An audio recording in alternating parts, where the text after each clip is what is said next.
बदला लेने उतरा उत्तर कोरिया, तानाशाह किम जोंग के ऐलान से इजराइल अमेरिका हिला। ईरान के टॉप कमांडर के दांतों पर लगी थी जासूसी वाली चिप, खामनेई के बेडरूम तक थी उसकी पहुंच। दुनिया के मुस्लिम देशों ने सरेंडर कर दिया, लेकिन अपने दोस्त खामनेई का बदला ले रहा किम जोंग। अमेरिका और इजराइल अब कह रहे हैं कि अगर ये बात हमें पहले पता होती कि सुप्रीम लीडर खामनेई इस सनकी तानाशाह के दोस्त हैं, तो इतनी बड़ी गलती कभी नहीं करते। ईरान में तबाही के बीच दुनिया के सबसे खतरनाक तानाशाह किम जोंग की एंट्री ने पूरा खेल पलट दिया है और अब दुनिया को समझ आ गया है कि ईरान क्यों पीछे नहीं हट रहा, क्योंकि किम जोंग के उतरने का मतलब है और भी ज्यादा तबाही। ईरान पर अटैक करना और खामनेई की मौत के बाद जो देश जश्न मना रहे थे, अब तानाशाह किम जोंग के डर से कांप रहे हैं। सबसे ज्यादा अमेरिका और इजराइल को समझ नहीं आ रहा कि करे तो क्या करे और क्या ना करे, क्योंकि ईरान तो फिर भी ठीक है, इस सनकी तानाशाह से कैसे निपटेंगे। ईरान और इजराइल के डर की सबसे बड़ी वजह है उत्तर कोरिया के परमाणु हथियार। दोस्त ईरान और खामनेई की मौत के बाद तानाशाह किम जोंग उन ने क्या ऐलान किया है, उससे पहले कुछ बातें समझिए। ईरान करीब 70% से ज्यादा यूरेनियम इकट्ठा कर चुका है। अगर इस यूरेनियम को ईरान नष्ट कर देता तो अमेरिका और इजराइल हमला भी नहीं करते और खामनेई की मौत भी नहीं होती।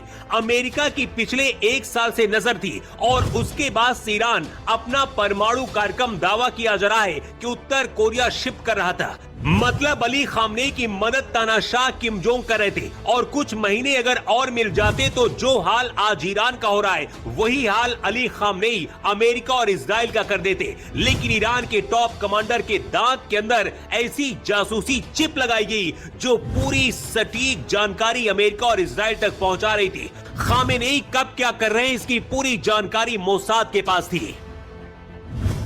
अमेरिका और इजराइल ने अलग अलग बयानों में कहा है कि यह संयुक्त अभियान ईरान को परमाणु हथियार हासिल करने से रोकने के लिए चलाया गया।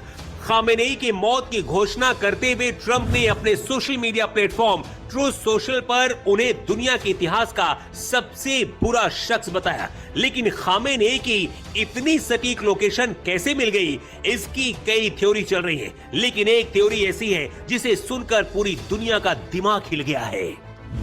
दावा किया जा रहा है कि मोसाद के एजेंट डॉक्टर्स ने ईरान के टॉप अधिकारियों के दांत में ट्रैकिंग डिवाइस लगाई थी। खामेनेई को मारने के लिए मोसाद के ऑपरेशन पर एक एक्स यूजर ने कॉन्स्पिरेसी थ्योरी बताते हुए कहा कि मोसाद के अंडरकवर एजेंट डॉक्टर्स और डेंटिस्ट बनकर ईरान पहुंचे और इलाज के दौरान ईरान के कई बड़े सैन्य अधिकारियों के दांत में ट्रैकिंग चिप इम्प्लांट की गई। इंटरनेट और ट्विटर पर कई लोग दावा कर रहे हैं मोसाद के अंडरकवर एजेंट डॉक्टर और डेंटिस्ट बनकर ईरान में घुसे। इन डेंटिस्ट ने ईरान के प्रमुख सैन्य अधिकारियों के इलाज को प्राथमिकता दी और उनके रूटीन चेकअप के दौरान उनके दांतों में ट्रैकिंग डिवाइस लगा दी। दावा किया जा रहा है कि इन्हीं डिवाइसों से खामेनेई की सटीक जानकारी मिली। लेकिन ईरान के लिए अब उत्तर कोरिया के तानाशाह किम जोंग उन ने बड़ा ऐलान करके अमेरिका और इजराइल की नींद उड़ा दी है। जानते उत्तर कोरिया ने क्या कहा है?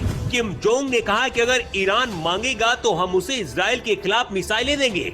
एक मिसाइल उसे मिटाने के लिए काफी है। ईरान के पास परमाणु मिसाइलें नहीं है, लेकिन उत्तर कोरिया अगर अपने हथियार ईरान को देता है तो सिर्फ इजराइल नहीं, अमेरिका भी तबाह हो सकता है। मिडिल ईस्ट में अमेरिकी एयरबेस को पहले ईरान तहस नहस कर रहा है और तानाशाह किम जोंग ने अगर हथियार दिए तो उसके बाद क्या होगा ये बताने की जरूरत नहीं है। किम जोंग इसलिए भी और भड़के हैं क्योंकि उन्हें पता है कि अगर वो शांत रहे तो अगला नंबर उनका भी आएगा। इसलिए हालात बिगड़े उससे पहले ही बैटिंग करनी शुरू कर दी है।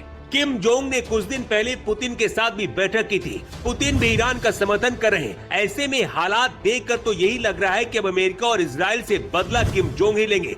कुछ आंकड़ों के मुताबिक इस वक्त इस तानाशाह के पास 60 से ज्यादा परमाणु हथियार है। लेकिन कितनी हैरानी की बात है, इस्लाम के नाम पर आतंक फैलाने वाले वो मुस्लिम देश भी ईरान की मदद नहीं कर रहे जो भारत के खिलाफ जहर उगलते हैं और नफरत करते हैं। लेकिन अमेरिका और इजराइल के सामने सरेंडर कर चुके हैं। तुर्की और पाकिस्तान जो इस्लामिक दुनिया का खुद को खलीफा समझते हैं, ऐसा लगता है जुबान पर ताला लग गया है। भारत का नाम लेकर चिल्लाने वाले इस्लामिक देश आज मौन है। जो काम इन देशों को करना चाहिए था वो शायद किम जोंग उन कर रहे हैं। किम जोंग से इसलिए भी अमेरिका डरता है क्योंकि इन्हें सनकी और पागल तानाशाह भी कहा जाता है। कुछ भी हो, तानाशाह किम जोंग की एंट्री से नया चैप्टर शुरू हो गया है। आगे क्या होगा सिर्फ इजराइल और अमेरिका नहीं बल्कि पूरी दुनिया डरी है। वैसे अली खामनेई के समर्थक किम जोंग उन के ऐलान से खुश हैं और तारीफ कर रहे हैं, लेकिन अमेरिका के समर्थक और इजराइल के समर्थक विरोध कर रहे हैं और वो खुश नहीं है। लेकिन इस तानाशाह ने जिस तरीके से ईरान का समर्थन करके पूरी तरीके से खलबली मचा दी है, उस पर आपकी राय क्या है? कमेंट बॉक्स पर लिखकर जरूर बताएं।